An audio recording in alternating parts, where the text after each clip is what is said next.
डिझेलवरचे कर कमी करण्यावरून राज्य आणि केंद्रात घमासान सुरू आहे। अशात उपमुख्यमंत्री अजित पवार यांनी इंधन दरवाढीवरून केंद्राला टोला लगावलाय। परदेशातून इंधन आयात झाल्यानंतर सगळ्यात आधी केंद्र सरकारकडून त्यावर टॅक्स लावला जातो, त्यामुळे इंधनावरील कर आधी केंद्राने कमी करावा। प्रत्येक वेळेला हा चेंडू राज्याकडे ढकलू नये असं अजित पवार म्हणाले। आम्हाला यावेळेस गॅसवरचा रिलीफ द्यायचा आम्ही तो म्हणजे तेवढा निर्णय घेतलेला आहे।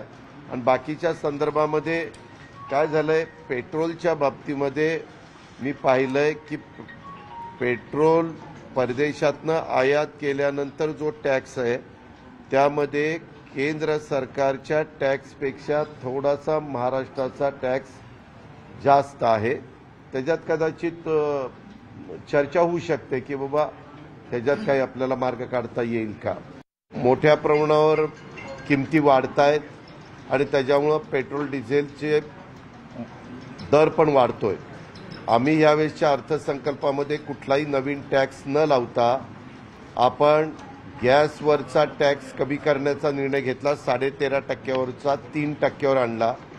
त्याच्यात राज्य सरकारला साधारण 1000 कोटी रुपयाचा जो टॅक्स तिजोरीत येणार होता तो यायचा बंद झाला। म्हणजे तेवढा रिलीफ हा राज्य सरकारने राज्यातल्या रिक्षा चालक, टॅक्सी चालक, महिला, गॅस घरगुती गॅस वापरणाऱ्या ह्या सगळ्यांना मिळून दिला। आता यामध्ये पेट्रोल आणि डिझेलचा पण उल्लेख तिथं केला गेलेला आहे। केंद्राने प्रत्येक वेळेस राज्यावर ढकलू नये। केंद्र सरकारला खूप अधिकार असतो। आपल्या राज्यातून खूप मोठ्या प्रमाणावर टॅक्स हा केंद्राला मिळतो, हे निर्विवाद सत्य आहे। हे कोणी झाकून ठेवू शकत नाही, कारण मुंबई ही देशाची आर्थिक राजधानी आहे। त्याच्यामुळे इकडनं तर खूप मोठ्या प्रमाणावर टॅक्स जातो। त्या प्रमाणात मात्र आपल्याला जो निधी मिळायला पाहिजे तो निधी मिळत नाही, ही वस्तुस्थिती आहे। ती आज नाही, पहिल्यापासूनच चालत आलेली आहे। ही पण गोष्ट सगळ्यांनी मान्यच केली पाहिजे। तेव्हा संधी मिळताच अजित पवार यांनी सुद्धा केंद्राला खडे बोल सुनावले। तिकडे शिवसेनेचे खासदार संजय राऊत यांनी विविध मुद्द्यांवर माध्यमांशी संवाद साधला। यावेळेला त्यांनी कोरोनावरून झालेल्या बैठकीसंदर्भात थेट पंतप्रधानांवर सुद्धा टीका केली। लकडावाला सोबतच्या महाविकास आघाडीच्या नेत्यांच्या फोटोंवरून त्यांनी विरोधकांवर पलटवार केला। पाहुयात राऊत काय म्हणाले। जास्त तारा छेडलेल्या आहेत आणि ममता बॅनर्जी असतील, माननीय उद्धव ठाकरे असतील, के.सी. चंद्रशेखर राव असतील, यांची वक्तव्य आपण पाहिल्यावरती कळेल की तो एकतर्फी संवाद होता।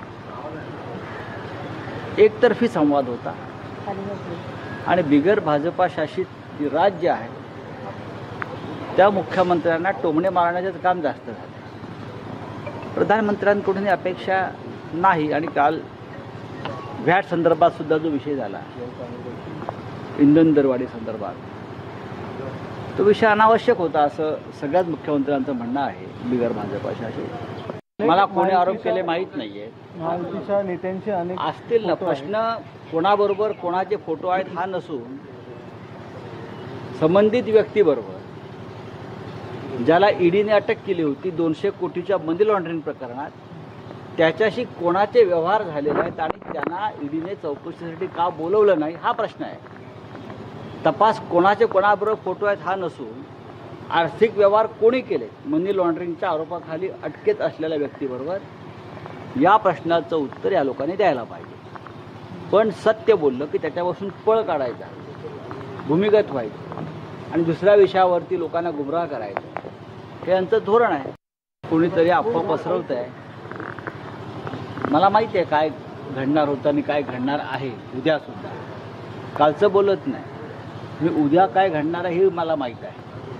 त्याच्यामुळे या जुन्या पाचोळ्यावरती फार पाय ठेवून वर कशाला आवाज करणार, असं काही घडलेलं नाही।